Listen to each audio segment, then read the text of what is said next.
Terima kasih Puan Yandi. Ketua, Kementerian Pendidikan Malaysia sentiasa prihatin terhadap tahap penguasaan akademik murid sekolah rendah maupun sekolah menengah khususnya di kawasan luar bandar kesan pandemik COVID-19. Sehubungan dengan ini, pelbagai langkah telah dilaksanakan oleh KPM bagi memastikan murid dapat mengikuti pembelajaran secara optimum. Pada peringkat sekolah rendah, KPM telah memperkenalkan program literasi dan numerasi atau Primary Literacy and Numeracy Plan untuk memastikan murid menguasai sekurang-kurangnya tahap minimum tahap penguasaan 3. Modul latihan intervensi berfokus dan terbeza, MOLIP dan Schemes of Work SOW juga disediakan untuk kegunaan guru bagi menangani isu penguasaan 3M dalam kalangan murid. Selain itu, pelan juga menyediakan bahan bantu belajar murid serta item pentaksiran untuk menyokong pelaksanaan pentaksiran bilik darjah PBD. Bagi memastikan murid sekolah rendah menguasai literasi dan numerasi, KPM telah melaksanakan pelbagai inisiatif, antaranya ialah program pemilihan khas. Guru pemulihan dengan kerjasama guru mata pelajaran Bahasa Melayu dan Matematik memberi bimbingan yang bersesuaian kepada murid yang terjejas semasa pandemik COVID-19 dalam aspek penguasaan kemahiran asas 3M. Selain itu, KPM juga mengadakan program bantu baca bagi semua murid sekolah rendah memperkukuhkan kemahiran membaca. Program ini dilaksanakan secara kolaboratif melibatkan pelatih Institut Pendidikan Guru yang menjalani latihan praktikal di sekolah, pelajar matrikulasi dan murid sekolah berasrama penuh dengan kerjasama komuniti setempat. KPM juga memugahkan semula pelaksanaan program bimbingan 3M Probim bagi murid sekolah menengah kelas peralihan hingga tingkatan 5 supaya murid dapat menguasai kemahiran membaca, menulis dan mengira sebelum menamatkan persekolahan. Untuk makluman ahli yang berhormat, sesi persekolahan secara bersemuka selepas pandemik COVID-19 juga membolehkan proses pengajaran dan pembelajaran PDP dilaksanakan secara normal dan tahap penguasaan akademik ditingkatkan secara berkesan. Kejayaan dan kemenjadian murid haruslah dilihat secara holistik dan bukan semata-mata berdasarkan prestasi dalam bidang akademik sahaja. Sekian, terima kasih. Terima kasih. Terima kasih, Yang Berhormat Timbalan Menteri. Saya amat menyanjung tinggi usaha kementerian menerusi Surat Perkeliling Ikhtisas bilangan 5 tahun 2023 yang memberi panduan kepada pihak sekolah menguruskan minggu pertama persekolahan tanpa pembelajaran akademik. Syabas dan tahniah saya ucapkan. Berdasarkan jawapan Yang Berhormat Timbalan Menteri tadi, saya menghargai usaha pihak kementerian bagi memastikan penguasaan akademik pelajar luar bandar dipertingkat bagi mendapati tempoh krusial dan mencabar ketika ini.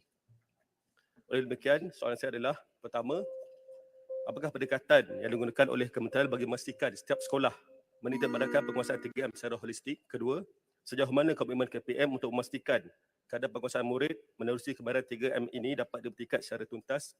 Dan ketiga, tahap keberkesanan penggunaan digital pendidikan khasnya kepada murid sekolah rendah dan status terkini pengubalan dasar pendidikan digital. Terima kasih. Terima kasih ahli yang berhormat.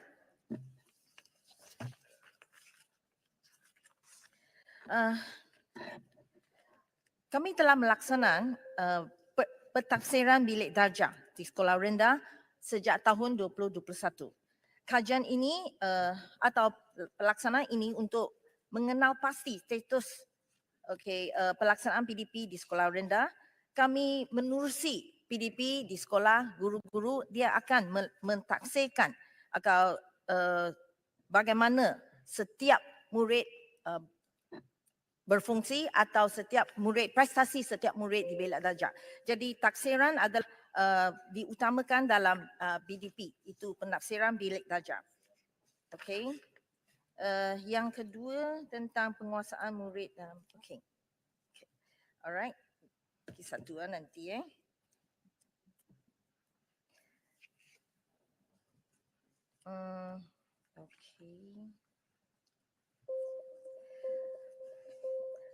Kita juga menggalakkan sekolah untuk mengenal pasti murid yang belum menguasai 3M untuk menguasai yang dilaksanakan investasi melalui penguasaan 3M.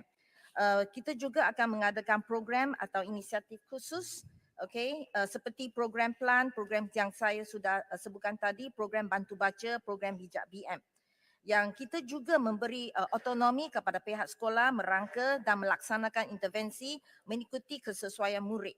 Dan pada masa yang sama juga menggalakkan murid pada peringkat prasekolah untuk menguasai asas literasi. Dan kami akan terus memantau pelaksanaan dan juga prestasi murid-murid di sekolah melalui pentafsiran bilik darjah. Sekian, terima kasih. Yang Berhormat Tamping. Terima kasih Timbalan Ketua. Antara matlamat utama Pelan Pembangunan Pendidikan Malaysia 2013-2025 adalah menjadikan sistem pendidikan negara kita berkualiti setanding dengan negara maju yang lain. Walau bagaimanapun, hingga ke saat ini masih terdapat jurang pendidikan yang membimbangkan antara bandar dan luar bandar dari pelbagai aspek.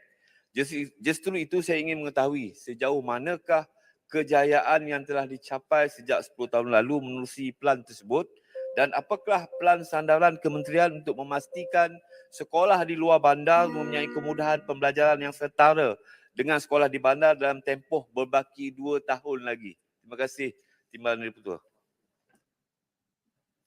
Terima kasih Ahli Yang Berhormat. Kita sedar akan ada jurang, memang ada jurang di antara sekolah bandar dengan sekolah luar bandar.